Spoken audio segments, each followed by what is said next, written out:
Alma şirketining Xitoydagi uzun yillik mal ta'minlaguvchi bo'lgan Linus texnologiya şirketining Uyg'ur majburiy emgak kuchlarini ishlatganligi ilgari surildi.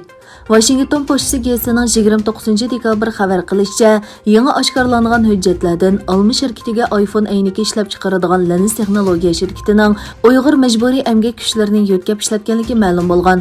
Bu hujjatlarni ochiq texnologiya qurilishi bayqagan bo'lib, uningda minglagan Uyg'ur ishchilarining Linus texnologiya shirkatining korxonalarga yo'tkalganligiga doir isbotlar yer olgan ekan.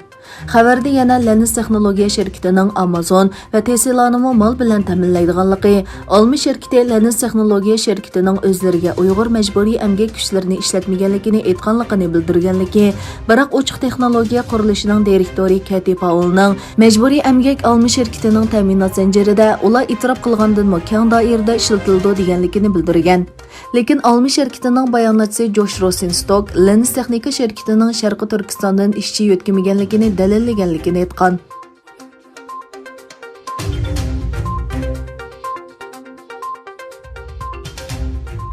Amerika va Xitoyning Aljeriyada turishliq bosh elchixonalari Sharqi Turkiston masalasi to'g'risida bir-biriga qarshi bayonotlarni o'ttirib qo'ydi.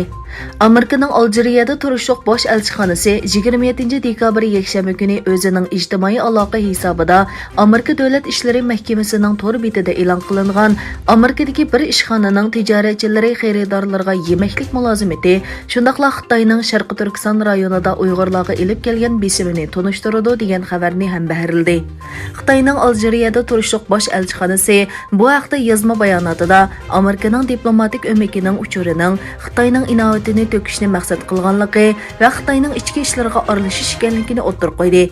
Yaqinqi yillardan buyon Xitoyning Uyg'urlarning kimligi va madaniyatiga tajovuzchilik qilish qilmishlari xalqaro jamiyatning tanqidiga uchirmoqda.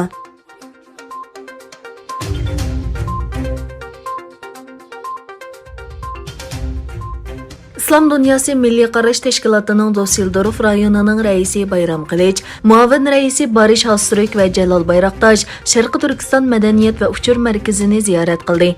Sharqi Turkiston madaniyat va uchur markazining sobiq boshlig'i Abdujalil Qarqash apandi vakillar o'mikini ishxonasida kutib olib, Sharqi Turkistonning ahvoli va jamiyatning xizmatlari haqida ma'lumot berdi. Vakillar o'miki bilan fikr almashtirgandan keyin Abdujalil apandi Islom Dunyosi Milliy Qarash Tashkilotining Sharqi Turkiston davosiga ko'ngil bo'lganligiga rahmat etdi.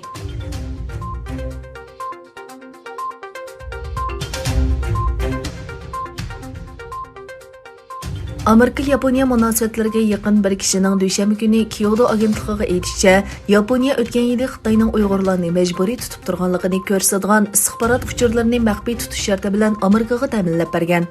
Mazkur manbaning aytishicha, Amerika bu uchurlar asosida qadam ilib, Xitoyning Sharqi Turkiston rayonida Uyg'urlarni bostirishiga qarshi harakatlarni elib borgan.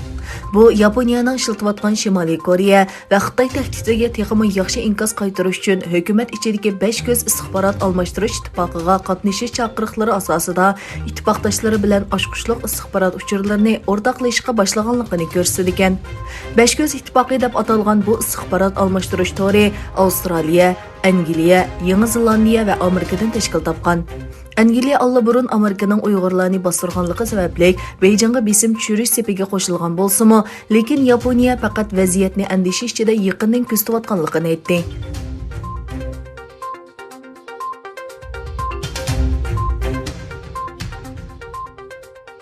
Yevropa İttifoqiga a'zo 27 davlatning bosh elchilari Yevropa-Xitoy universal mablag' selish kelishimining tafsilotlarini suhbatlashgan va tasdiqlagan.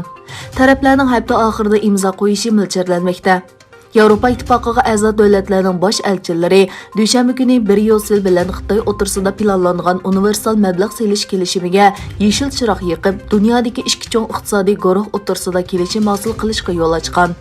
Xabar qilinishicha, bir diplomat bosh elchilar o'tkazgan yig'inda Yevropa Ittifoqining navbatchi raisi bo'lgan Germaniyaning a'zo davlatlar kelishimiga qarata hech qanday qarshi ifoda bildirmagan.